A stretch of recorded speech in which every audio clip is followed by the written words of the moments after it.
ng kilos mo, akala ko totoo na. Ngiti mo pa lang, nakakatunaw na. Kaya puso ko'y nabihag mo na. Araw-araw ikaw ang kasama sa chat, sa call, kahit may drama. Pero bigla kang nag-iba. Parang ako sa'yo'y hindi na mahalaga. Sinubukan kong ayusin pa, baka sakaling maging okay pa.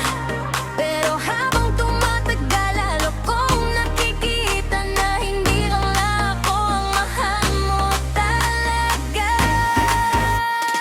1+1, ako ay iniwan. 2+2, bigla kang nagbago. 3+3, meron bang third party?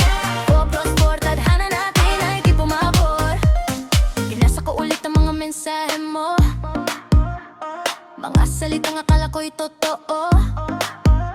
Pero ngayon parang wala nang saysay, kasi ikaw na mismo ang nag-goodbye. Hindi ko alam kung saan ako nagkulang. Binigay ko naman lahat ng walang kulang. Pero bakit hindi pa rin sapat? Ginawa ko ang lahat para magpakatapat. Pero sa'yo parang wala lang, parang lahat ng effort ko ay kulang. Kaya ngayon unti-unti kong naiintindi